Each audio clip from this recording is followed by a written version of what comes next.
Let's get into it now. A spoiler-free movie review. Today we're talking about Leave the World Behind, which is on Netflix. It's also in theaters. Oh, this is a review that I've been waiting to do. And when I say that, it's because either I was so passionate about a movie and loved it so much, I can't wait to share it with you. The other reason I say that is because I was so infuriated by a movie that I cannot wait to tell you about it. Which is this one? This is the one I was infuriated with because I love movies about the end of the world. One of my favorite genres. I think about the end of the world all the time. My most reoccurring dream is the world ending of things coming from the sky. And I've had that in my life since I've been like 13 years old. Torments me. So I love movies about the end of the world. Movies that do it well, let me say. And that is exactly what this movie is about, and the cast is amazing. The one and only Julia Roberts, Ethan Hawke, Mahershala Ali. Those three actors combined alone should make it just all out enjoyable. And then you have Kevin Bacon thrown in there, who I feel is the X factor in that casting because maybe if it was 80s, 90s Kevin Bacon, I'd be like, oh yeah, it's going to be great. But now when I see Kevin Bacon cast in a movie, I start to question their decision. The movie is based on a book, and I know that. I'm going to get into some things I didn't like about it, and people are going to yell in the comments saying it's based on a book. If it's based on a book, they should have fixed the things while making the movie that the book got wrong then. But it's also from the executive producer and director of Mr. Robot, which lines up perfectly with the material we have here in this movie. So what it's about is Julia Roberts and Ethan Hawke are married. They're living in the city and they decide they want to go away for a weekend in a really fancy Airbnb. They're spending a weekend away with their kids, enjoying life. They're out on the beach one day and this giant ship just comes onto the beach where they are. And it's really weird, but they think nothing of it at the time. And then some other weird things happening with their cell phones not working, with the Wi-Fi being down. And this movie just starts to create all of these weird elements and all of this mystery. And then they get a knock in the middle of the night, and it's Mahershala Ali's character, who is the actual owner of the home, and he gives them a story on why he shows up on their doorstep. So this one I have to be very careful with because I don't want to ruin it for you, because I will say at the start of this that I was still highly entertained by this movie.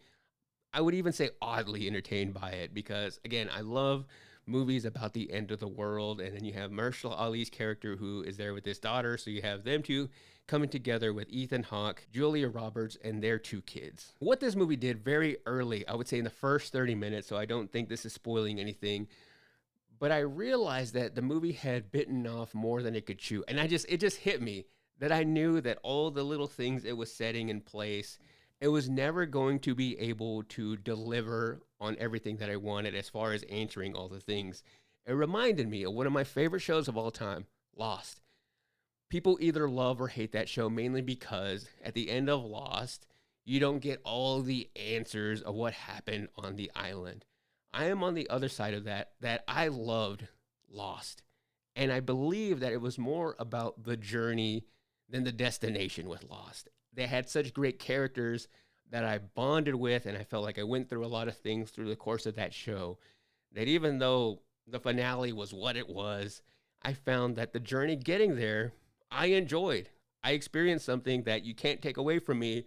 So for me, that entire show isn't ruined because I didn't know what the smoke monster was at the end of it. So in that case, I had a more rational approach. In this case, with this movie, that's 2 hours and 20 minutes, almost 2.5. There were so many things going on and so much mystery being built that it never really fully satisfied me. Throughout the movie, they are trying to figure out why all of these catastrophic and weird events are happening around them. There's also a lot of tension between all of the characters, primarily between Julia Roberts' character and Mahershala Ali, of her not fully trusting him for some odd reason, and him kind of having this dark hidden past that he's not being fully upfront with them either. So there's a lot of back and forth between just characters not trusting each other, but also them trying to figure out why they don't have internet. Is it just a blackout? Is it something bigger?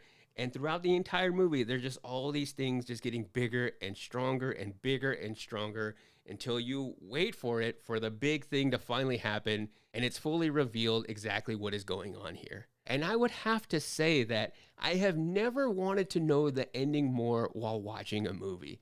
This was one that I was like, I gotta see it through to the end just because I need to know how this movie ends. So Credit to them for hooking me in and creating all this mystery to really make me want to finish a movie, which is really important with a Netflix movie right now. They're so focused on their completion rate that this is a movie that will get you to want to watch the entire movie.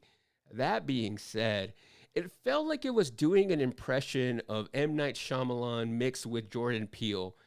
Those are two directors who do a movie like this really well, of creating some big mystery, and then there's going to be some overarching theme or overarching message that the movie was trying to convey. It never really had its own distinctive style that I was just kind of craving.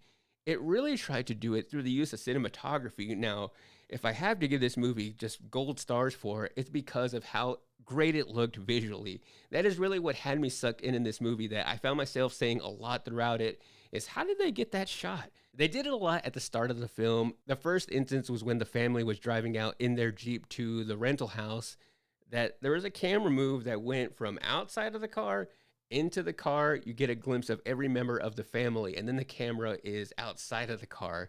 So I feel like that was some trickery with some fake windows. But there were a lot of shots like that that were really jarring.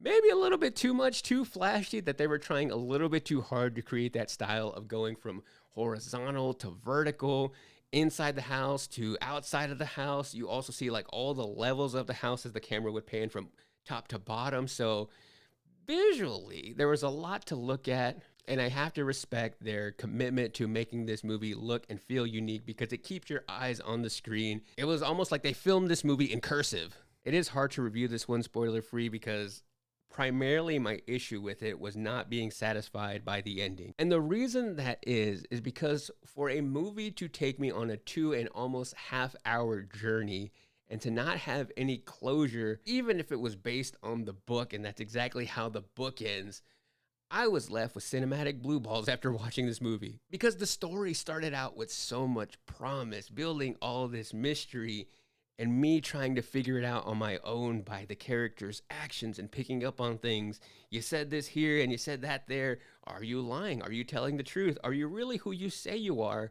And then to get to a point where not only are none of those questions answered, but the grand scheme of things just felt like a waste of time. That is the biggest takeaway of this movie. It felt like, what was the point of going on this journey with these characters to get to this destination that I wasn't any better off than when I started this movie? And this movie just felt like it was trying to be something else. Like Netflix attached themselves to this story because they wanted another Bird Box that was going to get people talking by creating this psychological end of world type movie to recapture that energy of a movie that everybody watches and talks about, which I have seen a lot of people watching this movie, but have also seen people having that same reaction I had of being pretty let down by the time you watch it. That being said, even though I didn't love this movie, I would still encourage you, if you, like me, were intrigued by the trailer of wanting to give this movie a chance, maybe it's because you love Julia Roberts or Ethan Hawke or Mahershala Ali, I still think this movie is entertaining,